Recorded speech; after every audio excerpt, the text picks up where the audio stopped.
Bueno, como representante a la Cámara por Bogotá del Polo Democrático, quiero manifestarle a toda la ciudadanía del país que necesitamos tener una posición clara y muy fuerte frente a la propuesta de reforma tributaria que está impulsando el actual gobierno.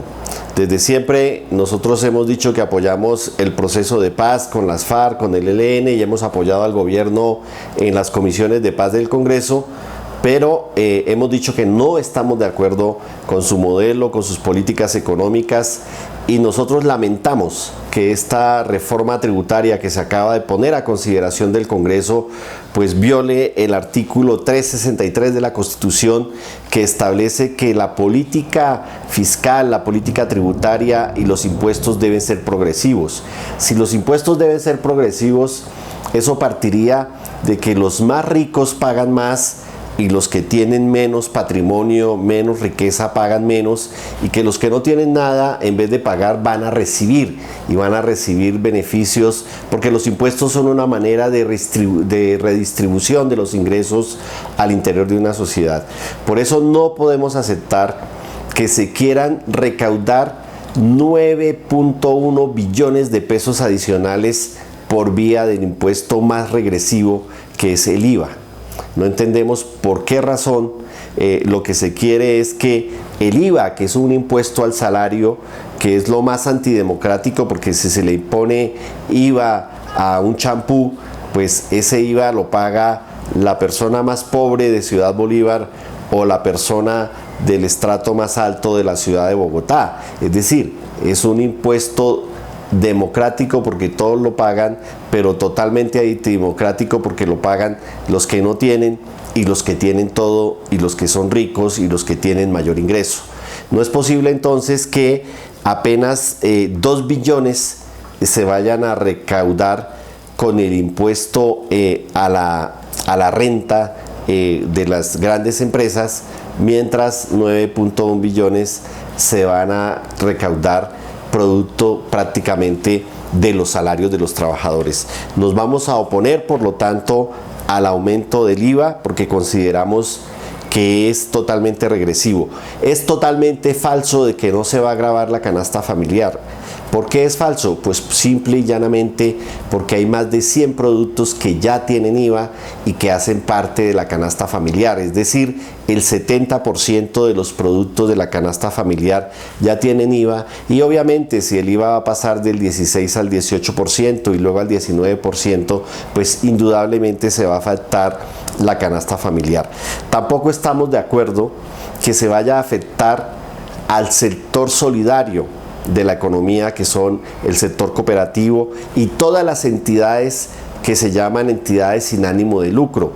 Es decir, lo lógico en una sociedad es que los que generan ganancia, los que generan renta, paguen impuestos sobre esa ganancia, sobre esa riqueza y sobre esa renta.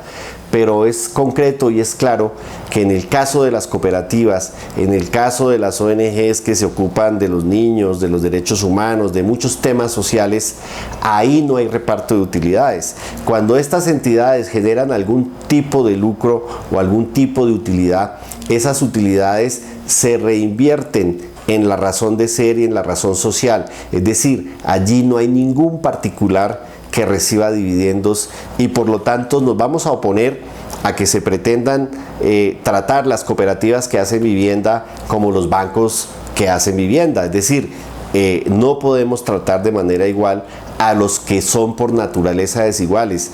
Los bancos se mueven por el ánimo de lucro, las cooperativas se mueven por el ánimo social de redistribuir la riqueza al interior de una sociedad. Eso que llaman el tercer sector de la economía es un sector que es solidario, que tenemos que fortalecerlo. Por supuesto que estamos de acuerdo de que si hay fundaciones, universidades o lo que sea que generan riqueza y se disfrazan de entidades sin ánimo de lucro para no pagar impuestos, pues estamos de acuerdo que sean investigadas, que se les ponga a pagar impuestos e incluso que se les aplique la norma penal que se va a crear para los evasores. En ese sentido, entonces, también somos claros. No estamos de acuerdo que al eliminar los impuestos parafiscales se vayan a afectar entidades como el SENA, que cumplen una función tan importante para la educación de los colombianos, o una entidad como el Instituto Colombiano de Bienestar Familiar, que también recibe dineros parafiscales. No estamos de acuerdo con que se pague el mismo impuesto por todas las empresas. Es importante que los colombianos sepan que en Colombia hay más de 1.300.000 empresas, y que de ese 1.300.000 empresas hay apenas unas 2.000, 2.500 que son las que reciben el 60, casi el 60% de las utilidades de todas las empresas del país. Entonces, no es democrático que 1 millón de pymes, de pequeñas industrias, que son las que generan más empleos en el país, paguen la misma tasa de impuesto que pagan las grandes empresas. Es decir, en países como Estados Unidos, los tributos que pagan las empresas van del 14 al 31% y pagan de acuerdo al capital y la riqueza que obtiene cada empresa. En el caso colombiano, todas pagan lo mismo, y lo que hace la reforma tributaria es favorecer a los más ricos. ¿Por qué? Porque pretenden bajar el impuesto de renta del 43% al 32%. Eso sería justo y aplicaría para las pequeñas empresas, pero es totalmente injusto y desproporcionado para las grandes empresas. Insisto, no hay una progresividad, que sería lo que se requeriría para realmente tener una reforma tributaria. Nosotros coincidimos con el diagnóstico que hace la misión de expertos para la reforma tributaria. Es decir, el país sí necesita más recursos y necesita una reforma tributaria, pero una reforma tributaria no a costas de gravar los salarios y los ingresos de los trabajadores, de los más pobres y de las clases más desfavorecidas.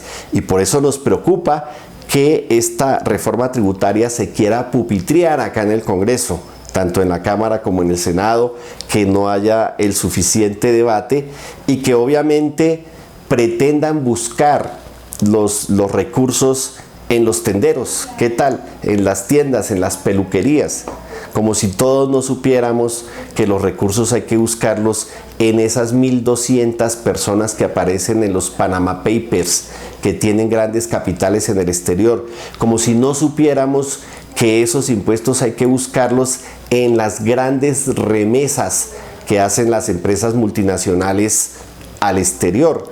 O como si no supiéramos que hay que buscarlos en los grandes capitales y en los dividendos que se le pagan a las personas naturales en el país. Uno puede pensar que efectivamente está bien gravar menos a las personas jurídicas porque generan empresa o generan empleo, pero las empresas tienen que pagar impuestos y las personas naturales con mayor razón. ¿Qué es lo que reciben los socios de las empresas? Dividendos. Y son precisamente esos dividendos que son los que no reciben las entidades sin ánimo de lucro, los socios o las directivas de las entidades sin ánimo de lucro.